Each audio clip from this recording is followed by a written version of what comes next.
فعشقت كل حروف كتابك مهتدي ومقتدي بنبيك الآمين. بسم اللہ الرحمن الرحیم. آج ہم عربی گرامر میں فعل کی ایک خاص قسم کو سمجھیں گے. اس کا استعمال قرآن و حدیث میں کافی زیادہ ہوا ہے اور وہ قسم ہے افعال مدح و ذم. افعال فعل کی جمع ہے. مدح عربی میں تعریف کو کہتے ہیں. ذم عربی میں مذمت اور برائی بیان کرنے کو کہتے ہیں.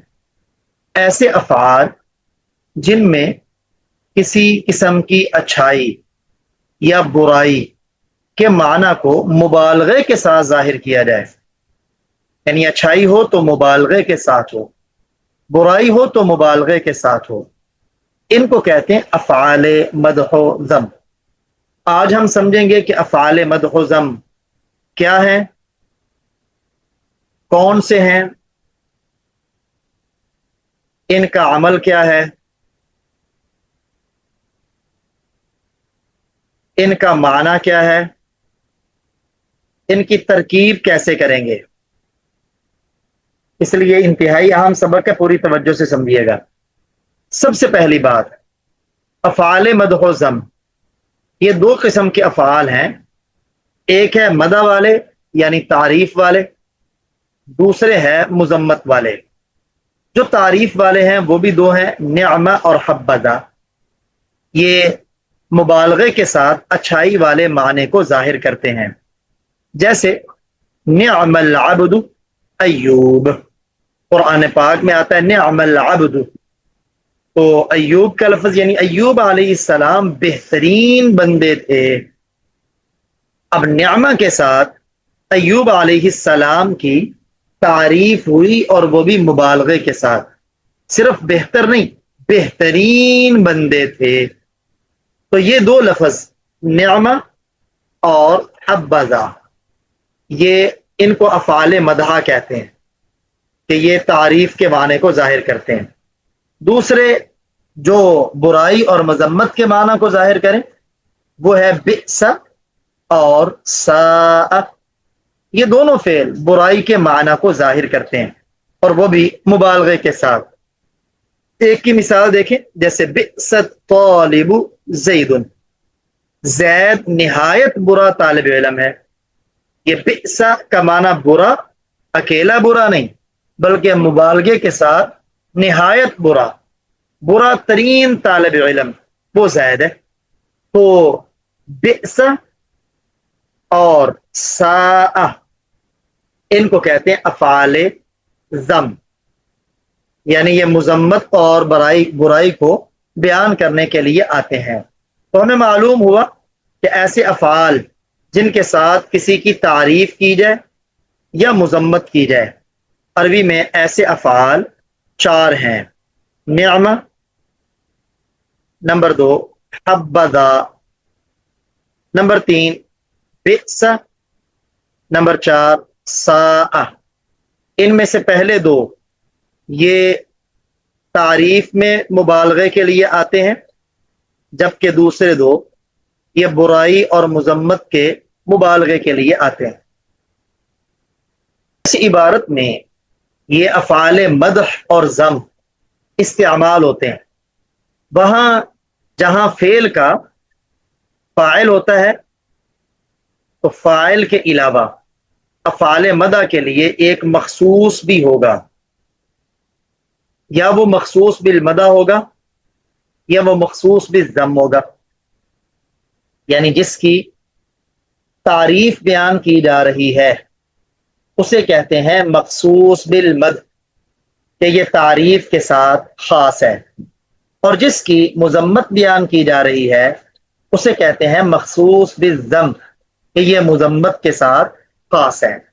اب یہ جو افعال ہیں، چاہے افعال مدح ہوں یا افعال ذم ہوں، ان کے بعد دو اسم آتے ہیں. ایک اسم آتا ہے مرفوع ان کا فاعل ہونے کی بنا پر، اور اگر افعال مدح کے فاعل کے بعد ایک اور اسم ہو تو اسے کہتے ہیں مخصوص بالمد، فعل آیا، فعل کے بعد فاعل آیا، فاعل کے بعد ایک اور اسم بطور مرفوع کے ذکر ہوتا ہے، اسے کہتے ہیں مخصوص بالمد۔ جیسے مثال کے طور پر وہی مثال جو ابھی آپ نے پڑھی، نعم العبد ایوب، ایوب۔ اب یہاں دیکھیں نعمہ، جس کو کہتے ہیں کہ یہ اصل میں نائمہ تھا، تو پھر آئین کی حرکت ما قبل کو دے دی، آئین کو ساکن کر دیا، تو یہ نعمہ یہ فعل ہے، فعل مد۔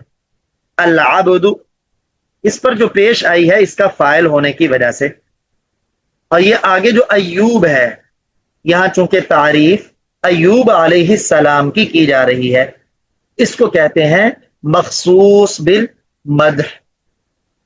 گویا آپ یوں کہیں گے فعل اپنے فاعل اور مخصوص بالمدح سے مل کر یہ جملہ فعلیہ انشائیہ بھی ہوتا ہے اگر انشاء مدح ہو، اور جملہ فعلیہ خبریہ بھی ہوتا ہے اگر اس کی تعریف کی خبر دی جا رہی ہو۔ اسی طرح افعال ضم میں ایک اسم ان کے بعد مرفوع ہوتا ہے بطور فاعل کے، اور ایک اسم ان کے بعد مرفوع ہوتا ہے بطور مخصوص بالضم کے۔ جیسے مثال کے طور پر بئس الطالب زید، ابھی ہم نے پیچھے مثال پڑھی کہ زید کتنا برا طالب علم ہے، یہاں دیکھیں بئس جسے کہا جاتا ہے کہ یہ اصل بائسہ ہے، چلیں جو بھی اصل ہو، لیکن بئس یہ فعل ضم ہے، مذمت کو بیان کرنے کے لیے، برائی کو بیان کرنے کے لیے، اور الطالب یہ اس کا اسم، اس کا فاعل ہے بئس کا۔ اس کے بعد جو زید آیا ہے یہ مخصوص بالضم ہے، یعنی اس کی مذمت بیان کی گئی ہے، اس کو مذمت کے ساتھ خاص کیا گیا ہے۔ تو یہاں بھی ترکیب آپ ایسے ہی کریں گے کہ فعل اپنے فاعل اور مخصوص بالضم سے مل کر یہ جملہ فعلیہ خبریہ ہوا۔ تو گویا ان کے بعد دو اسم ہوں گے، ایک مرفوع ہوگا بطور فاعل کے، ایک مرفوع ہوگا بطور مخصوص کے۔ اگر فعل مدح کے بعد ہو تو مخصوص بالمد، فعل ضم کے بعد ہو تو مخصوص بالضم۔ یہاں ایک خاص اہم ترین پوائنٹ، نقطہ اور فائدے کی بات بیان کر رہے ہیں کہ ان افعال میں تین افعال نعم، بئس اور ساء، ان کا فاعل ان کے بعد اس میں ضمیر ہو، اس میں ظاہر ہوتا ہے، جیسے ابھی آپ نے دونوں مثالوں میں دیکھا۔ تو پھر اس کے بعد مخصوص آتا ہے، تو جو مخصوص بالمدح ہوگا یا مخصوص بالضم ہوگا وہ مذکر مؤنث افراد تثنیہ اور جمع میں اس کا فاعل کے مطابق ہونا ضروری ہے۔ اگر فاعل مذکر ہے تو مخصوص بالمدح بھی مذکر ہوگا، فاعل مؤنث ہے تو مخصوص بالمدح بھی مؤنث ہوگا۔ اسی طرح فاعل اگر مفرد ہے تو وہ مفرد، جمع ہے تو وہ جمع، تثنیہ ہے تو وہ جمع تثنیہ۔ جیسے مثال کے طور پر آپ کے ساتھ یہ ساری مثالیں ہیں، نعم الرجل زید، یہاں دیکھیں الرجل فاعل یہ مذکر ہے تو زید یہ مذکر ہے، الرجل یہ واحد ہے تو زید یہ بھی واحد ہے۔ زید کتنا اچھا آدمی ہے، یعنی بہترین آدمی ہے۔ نعم الرجلان الزیدان، یہاں دیکھیں الرجلان یہ نعمہ کا فاعل ہے اور تثنیہ ہے، اسی طرح مذکر ہے، تو الزیدان جو مخصوص بالمد ہے یہ بھی تثنیہ ہے اور مذکر ہے۔ جمع کی مثال نعم الرجال الزیدون، یہاں اگر فاعل الرجال جمع ہے تو فاعل کے ساتھ مخصوص بالمد وہ بھی جمع ہے۔ یہ تو تینوں مذکر کی مثالیں۔ اب مؤنث کی دیکھیں، فاعل نعمت المرأۃ، المرأۃ فاعل مؤنث ہے، واحد ہے، تو ہند مخصوص بالمدہ بھی مؤنث ہے اور واحد ہے۔ اسی طرح یہ تثنیہ اور یہ آگے جمع کی مثال۔ الغرض ہمیں معلوم ہوا کہ یہ تین افعال نعمہ، بئس اور ساء، چونکہ ان کا فاعل ان کے بعد اس میں ظاہر ہوتا ہے، اس میں ظاہر فاعل ہوتا ہے، اور پھر اس کے بعد ایک مخصوص آتا ہے. تو یہ جو مخصوص ہوگا یہ مخصوص مذکر اور مؤنث ہونے میں، مذکر اور مؤنث ہونے میں. نمبر 2، واحد تثنیہ جمع ہونے میں یہ فاعل کے مطابق ہوگا. اس کا خیال ہم نے لازمی رکھنا ہے. آپ کے ذہن میں سوال پیدا ہو رہا ہوگا کہ افعال مدح تو 4 تھے، 3 کے فاعل کے بارے میں آپ نے بتا دیا، چوتھے کے بارے میں کیوں نہیں بتایا؟ حبذا آگے آ جائے گا، کیونکہ حبذا کا فاعل یہی ذا ہے اور اس نے ایسا ہی رہنا ہے. اس کے بعد حبہ بھی ایسے ہی رہے گا، ذا بھی ایسے ہی رہے گا، بعد والا مخصوص بالمدح وہ بدلتا رہے گا. اس لیے اس کو ذکر نہیں کیا، جیسے آگے میں آپ کو ابھی بتاؤں گا. یہاں نعمہ اور بئسا اور ساء، کیونکہ ان کا فاعل ان کے بعد اس میں ظاہر ہوتا ہے. اب وہ فاعل کیسا ہوگا؟ یعنی فاعل اس میں ظاہر بھی ہوتا ہے، کبھی ضمیر بھی ہوتی ہے، لیکن ان کا فاعل ہوگا کیا؟ ان کا فاعل 4 طرح سے استعمال ہوتا ہے.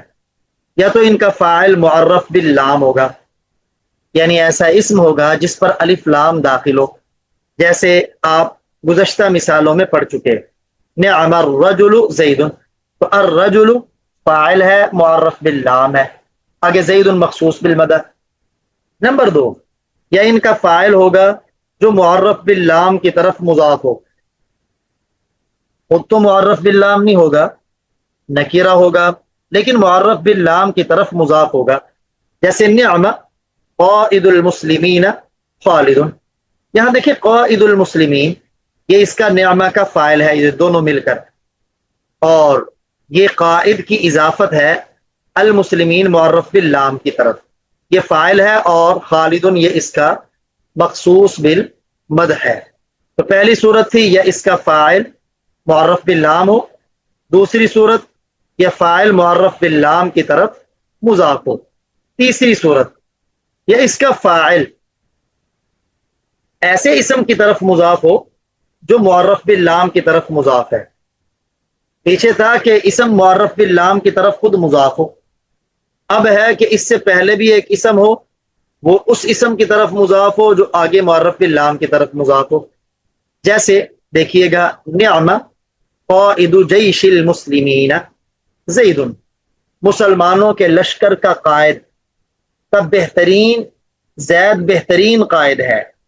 اب یہاں دیکھیں نعمہ کا جو فاعل ہے وہ ہے قائد، حالانکہ قائد نہ یہ معرف باللام ہے نہ ہی معرف باللام کی طرف مضاف، یہ جس کی طرف مضاف ہے وہ بھی بغیر الف لام کے، لیکن یہ جو جیش ہے یہ آگے مضاف ہے معرف باللام کی طرف، دیکھیں نا اس پر الف لام داخل ہے. تو نعمہ کا فاعل اس اسم کی طرف مضاف ہو جو آگے معرف باللام کی طرف مضاف ہو، تو یہ بھی فاعل بن سکتا ہے، جیسے کہ یہاں آپ نے اس کو دیکھ لیا. تو یہ 3 صورتیں تھیں نعمہ کے فاعل کے اس میں ظاہر ہونے کی، یا وہ معرف باللام ہوگا، یا معرف باللام کی طرف مضاف ہوگا، مضاف الی معرف باللام، یا وہ مضاف ہوگا اس اسم کی طرف جو معرف باللام کی طرف مضاف ہو، مضاف الی اسم، مضاف الی معرف باللام، یعنی ایسے اسم کی طرف مضاف ہو جو معرف باللام کی طرف مضاف. چوتھی صورت وہ اس کی ہے ضمیر والی، کہ ان 3 افعال کا فاعل ان کے اندر ضمیر ہوگی، لیکن ان کے اندر جب ضمیر مستتر ہوگی وہ چونکہ مبہم ہوگی، اس کا پیچھے مرجع تو ہوگا نہیں، بلکہ اس کی تفسیر بعد میں آئے گی. کبھی ایسے بھی ہوتا ہے کہ غائب کی ضمیر اس کا مرجع ماقبل نہیں ہوتا، بلکہ بعد والا جملہ وہ اس کی تفسیر اور وضاحت ہوتا ہے، تو اس کو کہتے ہیں ضمیر شان یا ضمیر قصہ اگر مؤنث ہو تو. تو جب وہ ضمیر مبہم ہوگی تو اس کے بعد ایک اسم آئے گا نکیرہ منصوب، جو بطور تمییز کے منصوب ہوگا، جیسے نعم رجلا زید۔ اب دیکھیں نعمہ، اس کے بعد جب آپ کو ایسا اسم ملے جو نکیرہ ہو اور مضاف ہو تو آپ نے سمجھ جانا ہے کہ نعمہ کا فاعل اس میں ہوا ضمیر ہے، لیکن ہوا کو آپ نے بنانا ہے ممیز، ممیز، اور رجلن کو بنانا ہے اس کی تمییز، پھر ممیز تمییز مل کر یہ فاعل بن جائے گا نعمہ کا، اور زید یہ مخصوص بالمد ہے۔ تو چوتھی صورت کہ فاعل ضمیر مستتر ہو اور اس کے بعد نکیرہ اس کی تمییز آ رہا ہو جو اس کے ابہام کو دور کرنے والا ہو۔ اب ضمیر مبہم کی تمییز کبھی نکیرہ ہوتی ہے جیسے آپ نے یہاں دیکھ لیا، اور کبھی وہ لفظ ماں کے ساتھ ہوتی ہے، جیسے قرآن میں آتا نا نعما ہیا، یہ اصل میں نعمہ تھا تو نعمہ کو نعمہ پڑھا، یہ نعمہ، اس کے بعد ماں آیا، مضاف کے قاعدے کی وجہ سے ان دونوں کو ایک کیا، کیونکہ عین کے اوپر بھی سکون تھا، جب ان دونوں کو ایک کیا میم مشدد ہو گئی، مشدد حرف ڈبل ہوتا ہے، تو اس میں پہلی میم ساکن، تو دو ساکن اکٹھے ہوئے، تو پہلے ساکن کو ہم نے کسرہ کی حرکت دے دی تو اسے پڑھا نعما۔ یہ قرآن کا ورڈ ہے، اچھی طرح سمجھیے گا۔ اب اس کا فاعل کیا ہے؟ فاعل تو اس کے اندر ہوا ضمیر ہے، نعما کے اندر فاعل وہ ہوا ضمیر ہے، لیکن یہ ممیز ہوگا۔ آگے جو ماں ہے، یہ ماں اس کی تمییز ہے، یہ ممیز تمییز مل کر نعما کا فاعل ہے، اور ہیا یہ مخصوص بالمد ہے۔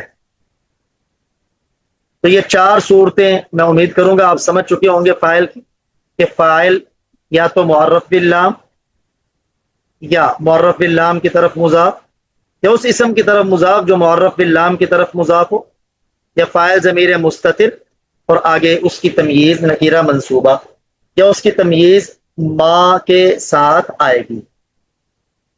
تین افعال کے بارے میں آپ نے بار بار پڑھا۔ اب حبذا کا فاعل کیا ہوگا؟ کہتے اس کا فاعل ہمیشہ ذا، اس میں اشارہ ہے، اور اس کے بعد مخصوص بالمدہ ہوتا ہے، یہ فعل بھی نہیں بدلتا اور ذا بھی نہیں بدلے گا۔ بعد میں مخصوص بالمدہ چاہے مذکر ہو، چاہے مؤنث ہو، چاہے واحد ہو، چاہے تثنیہ و جمع ہو، جیسے حبہ فعل مد، ذا یہ اس کا فاعل، المجاہدون یہ مخصوص بالمد۔ اچھا، اب یہ ترکیب اس کی کیسے کریں گے؟ پہلے ہم نے ترکیب کی، اس میں غلطی ہے، مسٹیک ہے۔ ترکیب یہ ہوگی کہ یہ جو فعل مد ہے یا فعل ضم ہے، یہ اپنے فاعل کے ساتھ مل کر بنے گا خبر مقدم، خبر مقدم، اور اس کے بعد جو مخصوص بالمد ہے وہ بنے گا اس کے لیے مبتدا مؤخر۔ پھر یہ خبر مقدم اپنے مبتدا مؤخر سے مل کر جملہ اسمیہ یا خبریہ بن جائے گا، اگر خبر دے رہے ہیں جیسے یہاں کہ مجاہدین بہترین لوگ ہیں، تو اس کی ترکیب کرنے کا یہ طریقہ ہوگا۔ میں امید کروں گا کہ افعال مد و ضم آپ اچھی طرح سمجھ چکے ہوں گے۔ اب ان کی ہم تھوڑا سا اجراء کے ذریعے ان کی مشق کر لیتے ہیں۔ اچھا، یہ جو آپ نے ترکیب کیا نا ابھی خبر مؤخر اور خبر مقدم کا، یہ صرف حبذا کے لیے ہے یا وہ جو تین پہلے ہم نے پڑھے ہیں ان کے لیے بھی ہے؟ ماشاء اللہ، میں نے یہی عرض کیا کہ پہلے ترکیب میں تھوڑی سی مسٹیک ہوئی۔ افعال مد مکمل کے مکمل، یعنی نعمہ بھی اور حبذا بھی اور افعال ضم، یہ چاروں کے چاروں افعال مد اور ضم، ان کی ترکیب یہی ہے کہ فعل مد یا ضم اپنے فاعل سے مل کر خبر مقدم اور بعد والا مخصوص بالمدہ جو ہے وہ مخصوص بالمدہ یا مخصوص بالضم، یہ مبتدا مؤخر بنے گا، اور پھر یہ جملہ اسمیہ خبریہ بن جائیں گے. جہاں بھی آئے گا تو اس کی ہم اسی طرح ترکیب کریں گے. ٹھیک ہے جی. جی ابھی ہم افعال مدحوظم کی تمرین اور مشق کریں گے تاکہ یہ اور مزید اچھے انداز میں ہمارے ذہن میں پیوست ہو جائے. جی شہید الرحمان بھائی. نعمر رفیق، یہ اعراب آپ نے خود لگانے ہیں.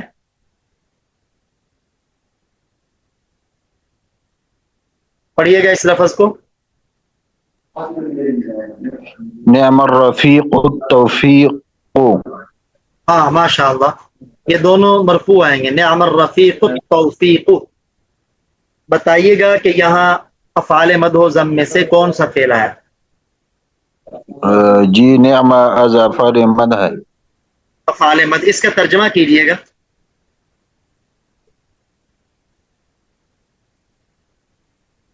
توفیق بہترین دوست ہیں. بہترین ساتھی ہے. جی. جی اب اس کی ترکیب کیجئے گا. جی نعم فعل از افعال مدح، الرفیق اس کا فاعل، پھر یہ دونوں فعل اور فاعل نعم میں اپنے فاعل سے مل کر خبر مقدم، التوفیق مبتدا مؤخر، پھر مبتدا خبر مل کر جملہ اسمی خبری ہوا. ماشاء اللہ، یہ خبر مقدم اور مبتدا مؤخر مل کر جملہ اسمیہ خبریہ. اسمی. ماشاء اللہ. جی حماد اللہ بھائی آپ پڑھیے گا ابھی. جی. اس عبارت کو نعمت پڑھیے گا. الصلاۃ حاضی. نعمت الصلاۃ.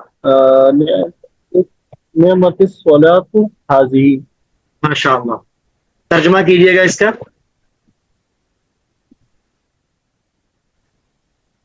یہ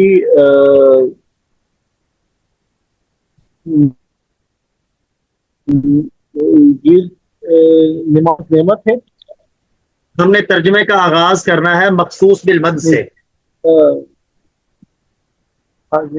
یہ بہترین نماز ہے. سے کرنا ہے جی، آخر سے کرنا. یہ نماز بہترین نعمت. یہ بہترین نماز ہے. اچھا. اب یہاں پر جی یہ ترکیب کیجئے بہترین گا. نماز ہے. یہاں پر افعال جی افعال مدح سے یہ ہے نعمت افعال مدح سے ہے، اور صلاۃ یہاں پر ہمارے پاس فاعل ہے. ٹھیک ہے، تو افعال مدح اپنے فاعل سے مل کر خبر مقدم ہو گیا، اور حاضی اس کا خبر مؤخر ہو گیا. تو پہلے مدح اپنے فاعل خبر مقدم اور ایک خبر منٹ، حاضی مبتدا مؤخر. مبتدا جی مبتدا مؤخر. تو خبر مقدم اور خبر مبتدا مؤخر میں تو جملہ اسمیہ خبریہ. مجھے یہ بتائیے گا کہ فعل مدح نعمہ اس کا فاعل کتنی طرح آتا ہے؟ 4 طرح آتا ہے.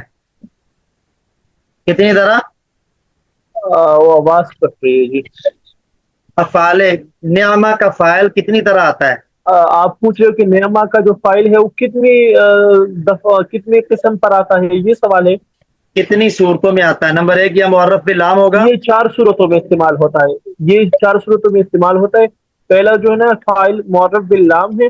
دوسرا اس کا فاعل معرف باللام کی طرف مضاف ہوتا ہے. تیسرا اس کا فاعل ایسی اسم کی طرف مضاف ہوتا ہے جو معرف باللام کی طرف مضاف ہوتا ہے. اور چوتھا اس کا فاعل جو ہے نا وہ ضمیر مستتر یعنی چھپا وہ جو مبہم ہوتا ہے.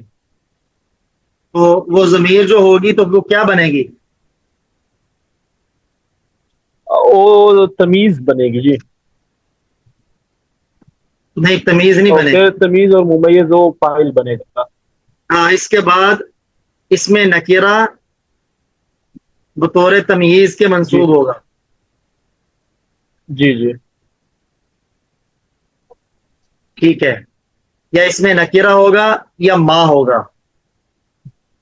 جی یہاں اس صورت میں جو آپ نے مثال حل کی ہے، یہاں فاعل کی کون سی صورت ہے؟ یہاں پر یہاں پر معرب باللام ہے جی. ہاں، یہاں فاعل معرف باللام ہے.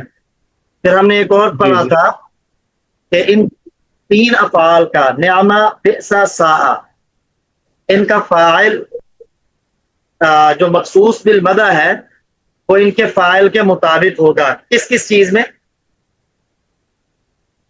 وہ مطلب ابھی جو ہم نے پڑھا کہ یہ ایک تو تذکیر و تانیث میں، مفرد، تثنیہ اور جمع میں. تثنیہ اور جمع میں. یہاں دیکھیں جی مطابقت ہے کہ نہیں؟ جی بالکل ہے، وہ تثنیہ میں ہے. یہ واحد بھی ہے اور یہ بھی تانیث واحد ہے. تانیث تانیث میں ہے، تانیث میں ہے جی. ہاں، یہ بھی مؤنث ہے اور یہ بھی مؤنث ہے. مؤنث سے جی.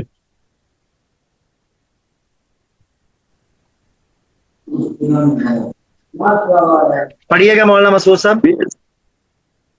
بئست بئست بئست بئست خصلة الكذب.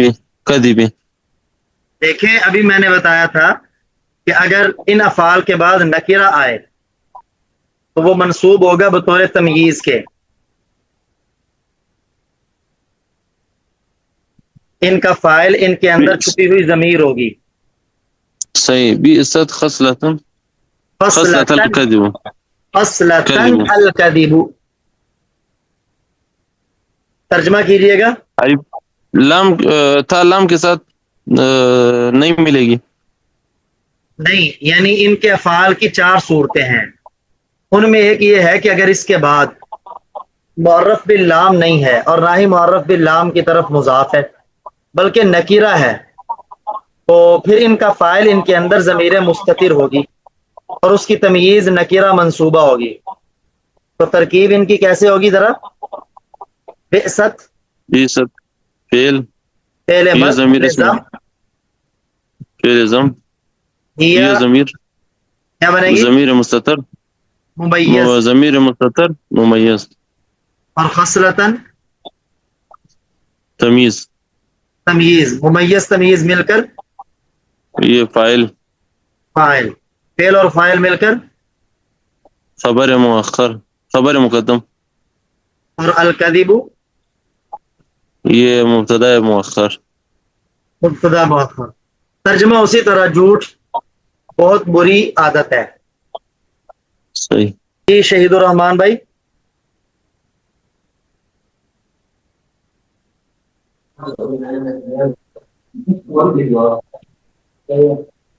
پڑھیے گا. بئس المہاد جہنم. بئس المہاد. بئس المہاد جہنم. جی ترجمہ کیجئے گا. جہنم بہت بری جگہ ہے، بہت برا ٹھکانہ ہے. جی. جی ترکیب کیجئے گا اس کی.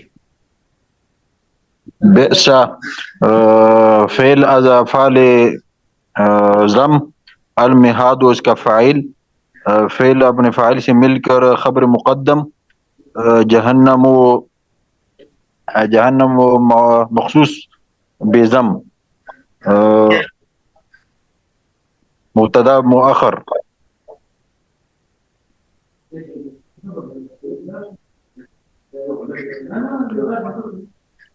خبر مقدم مبتدا مؤخر جملہ اسمیہ خبریہ. یہاں بھی اس کا اسمیہ فاعل خبریہ. معرف باللام ہے. حماد اللہ بھائی. جی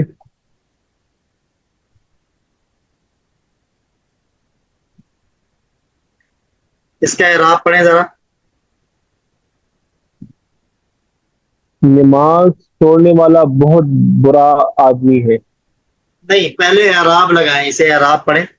ہاں، الرجل تارک الصلاۃ ہے. سا الرجل تارک الصلاۃ. جی جی. جی. جی آپ ترجمہ کیجئے گا. نماز چھوڑنے والا بہت برا آدمی ہے. نماز چھوڑنے والا بہت برا بہت برا آدمی ہے. ٹھیک ہے, ترکیب کیجیے گا اس کی. سا افعال زم سے ہے. فعل زم. افعال ضم میں کیا نا, فعل ضم. فعل زم, جی فعل زم. الرجل اس کا فاعل. یہ دونوں مل کر خبر مقدم. جی. تارک اس کا مخصوص نہیں مضاف ہے, اور الصلاۃ اس کا مضاف الیہ ہے. کیونکہ پہلے پہ الف لام نہیں ہے نا, دوسرے پہ الف لام ہے. جی جی تو یہ مضاف مضاف الیہ مل کر مخصوص بالضم.